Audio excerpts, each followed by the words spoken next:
Ngayon hindi pa rin maganda yung ulap parang hindi pa rin magtutuloy yung init. Parang hindi malulusaw yung mga yelo sa likod ng bahay hanggang bago mag-birthday si Mav.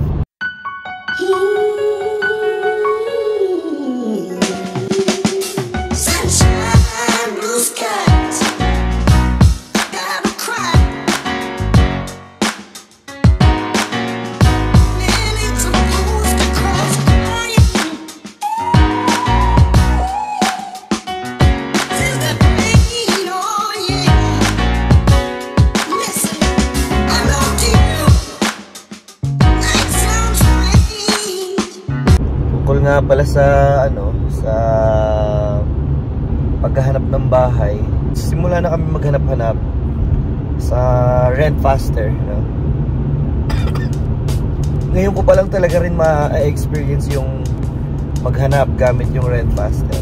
May mga landlords na hindi sumasagot sa tawag Yung iba email, yung iba may application form kaagad. Karamihan sa mga nakikita namin may property manager. Alam niyo yun, yung parang hindi yung landlord yung kausap mo. Kumbaga may property management na naghahawak ng bahay nila. Gaya kahapon, may mga nakaschedule na kami na viewing. Kahapon meron kaming isa. Sinimulan namin dun sa bahay na ilang bahay lang ang pagitan sa amin. Lumabas kasi siya sa RentFaster na pinaparentahan na yung main floor. Pero yung basement, ginagawa pa. Ang dumi, ang dugyot. Sabi namin ni Mami, hindi pwede. Ang mahal pa ng upa.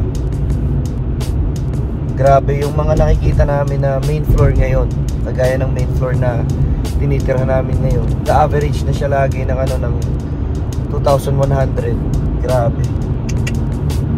Grabe yung nakikita na namin na siguradong tataas talaga ang upa namin ngayon pag nag-main floor kami.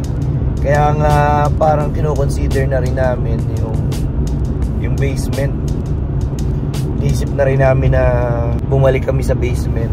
Nung galing na kami kasi sa basement, and then nung umalis yung taga main floor dito sa tinitira namin, nag-main floor kami. Kasi parang si Joyce siya, nalulungkot siya. Tsaka ang isa pa, mahirap kapag yung basement ay walang sariling control ng heater. So minsan sabihin sa'yo ng mga tagay-taas sasabihin sa'yo ng mga taas sa kanila, naiinitan sila. Hindi nila alam sa baba malamig. Mas mabuti kung ang basement may sariling control ng heater. Yun ang hinahanap namin. Pero hindi namin alam. Basta open kami na mag-basement ulit kasi nga sa sobrang mahal. Ang basement nagre-range ng mga 1.5 to 1.7 or 1.5 to 1.8. Samantala yung mga yung mga main floor, grabe. Wala nang mababa sa halos meron naman mga 1.9 to 2,000, 2,100. Hindi kasama ang utilities. 2,500 usually kasama utilities. So, ganun na nagre-range yung mga bahay ngayon. Usually, pag mga 2.5 sa main floor yan, minsan kasama yung utilities. Pero merong mga bahay na 2.1, hindi pa kasama yung utilities. Mamaya meron ulit kami titingnan. Yung nakaschedule naman namin mamaya na viewing, siya, basement siya. Kagandahan doon is may garage. Tapos yun nga ang gagawin namin is parang i-feel namin kung anong pakiramdam namin, kung masyado bang parang malungkot, madilim.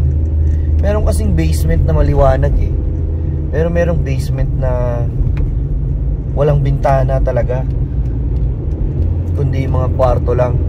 Maganda sana kung kahit basement pero yung living room may bintana, may natural light, Maramihan kasi sa mga basement na nakikita ko, kahit itong basement nito na sa tinitira namin, lagi ka nakailaw. Kasi kung walang ilaw, napakadilim. So yun, mamaya may pupuntahan kami, i-feel namin kung anong pakiramdam doon sa basement na yun. Masaya ba o 2 bedroom siya, pero mababa kasi siya 1.5. kulang-kulang 1.6 lang. And ang babayaran lang is gas kasi main floor yung may sagot sa electricity and sa other utilities. Kakaiba nga eh.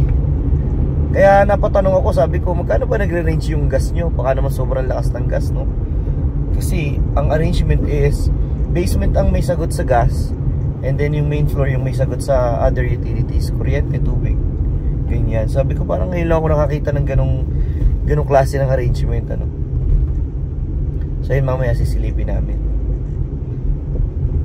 Yung tiningnan namin kahapon, maganda sana kasi ang lapit nga dito. So ibig sabihin, hindi kami mahirapang maglipat, hindi na kami mag-aarkila ng U-Haul siguro, sana. Kaya lang nga, ang dugyot. Hindi pa tapos yung construction, dinidisplay na nila, tapos gusto na nilang yung property manager atat na mapaupahan. Sabi ko, parang hindi ako, nararamdaman ko na hindi maganda yan. Parang hindi maayos yung property management pagka ganun. Hindi pa nga ayos eh yung bahay eh. Ni-renovate nga siya, pero kumbaga hindi pa siya nalilinisan. Tapos gusto na kagad na mapaupahan, di ba? Parang medyo sketchy. Marami kaming nakikita na mga pwedeng tingnan. Ang problema naman namin, hindi kami makapag-book basta ng viewing ng weekdays. Kasi nga, syempre gusto namin kaming dalawa yung titingin. Ang problema, kapag umaga ako lang nandito, ang labas ni Joyce ay gabi pa. So pwede lang kami mag-viewing kung mag-arrange sila ng past 6 PM. Kagaya nung titingnan namin mamaya, 6:30 yata. 6:30 yung schedule namin. Bahay na ako. 2,000 years later. Yun. So galing kami doon sa isang open house. Nagtingin kami. Basement yung tiningnan namin. Okay naman. Kasama namin lahat. Pati mga bata kasi gusto kasi namin kahit sila. Hinihingan din namin ng opinion ko. Anong pakaramdam nila sa sa bahay na chinecheck namin. Ayoko naman na kumbaga ako lang ang magdedesisyon. Tapos sa huli, diba? So ayun. Maganda na yun property. Tsaka medyo hindi nalalayo dito upa. Ang niya is 1550 ang presyo niya. Kaya nga lang shared ang shared laundry. Pero ang ganda kasi ang dami niyang parking spot sa likod. Wala siyang driveway sa harap, pero sa likod kahit 4 na sasakyan kasya. Kahit tig-dalawang sasakyan yung main floor tsaka yung basement people, kasyang kasya. Yun. Meron lang mga ibang bagay na kailangan linawin pa ng management doon sa may-ari na hindi pa masyadong malinaw. Yung kasing management, parang kate-take over lang nila ng property. Hello guys. Kumusta kayo? Nag-mask na ako dito sa loob ng bahay kasi ayaw kong kumalat na naman yung virus sa mga bata o kaya kay Joyce kasi galing na rin sila rito. Baka magpaikot-ikot lang, no? So, ngayon ay Tuesday ng gabi at nandito ako sa bahay kasi guys hindi ako nakapasok kagabi. Tumawag ako kagabi kanina ng alas 7 sa boss ko na sabi ko hindi ako makakapasok kasi sobrang kati talaga dito sa dibdib tsaka sa lalamunan yung ubo ko na to. Sobrang talaga malala. So buti nga ngayon medyo okay. Kaysa kanina talagang konting salita ko, nauubo na ako. Ginagawa ko, nakakarami na ako. Nagiinom ako ng mainit na ito yung iniinom ko. Honey citron ginger. Nabili namin to buti na lang kinuha ko to last time na nagpunta kaming Costco. And then lalagyan mo lang siya ng hot water. Templado na kasi siya. Matamis na siya, matamis na maasim na may luya. Kasi nga siya, honey, lemon at saka ginger o luya. So masarap siyang inumin. So siguro nag-iisip kayo yung ginagawa ko ngayon. Hindi ako nag-aaral. Pero notebook tong kaharap ko. Dalawang bahay na yung nabisita namin. Nung Monday ng hapon, may binisita kaming main floor, malapit lang dito sa amin. Napaka-convenient sana, no? Kasi dito lang malapit. Kaso parang hindi ko nagugustuhan yung management. Sobrang gulo pa ng bahay, madumi. Gusto na nilang parentahan. And ang dami pang hindi, wala sa ayos. Ang mahal. Ang hinihingi nila is magkano nga yun? $2,190. Pero hindi pa kasama ang utilities. 60% kasi main floor ang sagot ng tenant sa main floor. So 60% ng utilities. So yung 2,190 na yan, papatak din niya ng magkano? 2,300, 2,400. Diba? Kung minamalas-malas. So napakalaki, guys. So pagtitingin namin, nakita namin talagang napakamahal na ng ano talaga. Tanggalin ko nga muna to kasi nahihirapan din ako. Ang mahal talaga na ng mga upahan ngayon. Ayan. At yun, kanina naman, meron kaming pinuntahan na paglabas ni Mami kanina, pinuntahan namin, sinilip namin tong basement. Hindi kalayuan dito sa amin, parang mga few minutes, mga 3 minutes drive o 4 minutes drive mula dito sa amin. Ang kagandahan sa kanya is meron siyang garage. Basement siya. Gusto ko lang sana nga ito kasi medyo mababa, 'di ba? Baka medyo makakatipid kami dito kasi ang upa sa kanya is 1,550. At ang babayaran mo lang is gas. Wala siyang driveway sa harap, pero sa likod ang ganda kasi kahit 4, kahit 5 sasakyan pwede mong i-park eh. Dalawa lang naman kayo maghahati, yung main floor tsaka kami. Kung sakasakali, namit namin yung taga main floor. Ano din sila, mga kabayan din, Pilipino din. Meron na silang 2 sasakyan. So yun nga, sabi ko, ang concern namin is meron din kaming 2 sasakyan. Ngayon, naging hindi malinaw doon sa tenant sa taas na mag-share pala doon sa sa garage. Kasi yung 2 sasakyan niya is nasa garage. Akala niya, ang pagkakaintindi niya dati daw sa may-ari is siya lang ang gagamit ng garage. Pero ang nakalagay kasi sa post, nung nabasa namin yung posting, ay shared garage. Kumbaga, isang sasakyan ng main floor at saka isang sasakyan ng basement pwede ipasok sa garage. So maganda sana kung ganun. So yun, lilinawin pa yun ng property manager kanina. Tinatawagan niya yung may-ari and ipa-follow up niya sa amin kung ano yung update.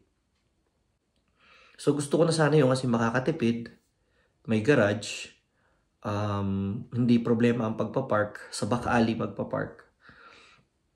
At medyo mababa lang siya kasi nga 1550 lang yung upa sa kanya. No? Kumbaga kahit paano hindi malalayo dun sa upa namin dito. Pero yun nga, babalik kami sa basement. Ayun. So, hindi ko alam. Mahirap. Hindi kasi kami basta makapag-book ng viewing ng mga nakikita namin properties. Kasi, ang problema is si Mami ay nagwo-work weekdays from 8 to 6. Kung saan usually available yung mga may-ari ng bahay or yung mga property manager para ipakita yung bahay. So, ayun. Kaya mahirap din maghanap. Tapos yung mga weekends namin, sobrang busy na din sa mga darating na weekend na to. Ay nako, challenge talaga yung, masasabi ko challenge talaga yung paghahanap ng bahay sa ngayon. Bukod sa may stress ka kasi mahal nga, ay yung isipin mo pa yung paano yung pagbubuhat ulit, no? Ay nako. So, yun, kaya ako may notebook dito kasi para sa akin, mas madali kapag sinusulat ko dito yung mga properties na nakikita namin sa Redfaster. Sinusulat ko dito yung address, details, yung magkano ang hinihingi, and then yung contact number, tsaka yung mga nakapost na mga gusto namin, tsaka hindi namin gusto, mga questions na itatanong namin kapag na-view namin yung bahay. So, ganun yung discarding ginagawa ko. At mas madali kasi sa akin na tandaan, kumbaga, mas madali sa akin. Pati yung mga sinusulat ko dito, yung mga reminders kung kailan may viewing kami ngayon, may viewing ba kami bukas o sa susunod na araw. So, ganun yung ginagawa ko. Makakita kami ng maayos na hindi naman sobrang mahal. Kasi guys, ngayon yung mga main floor, nagre-range talaga na ng mga 1,800, 1,900 hanggang mga 2,200, hindi pa kasama ang utilities. Mayroong mga ganun talagang range.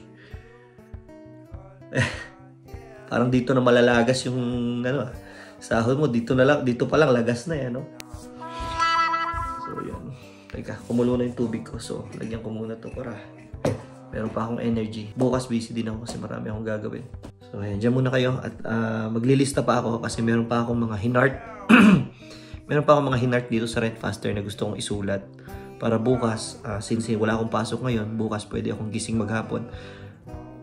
At pwede akong mag-contact ng mga bahay at mag-set ng mga viewing appointments, no? Kung sakasakali.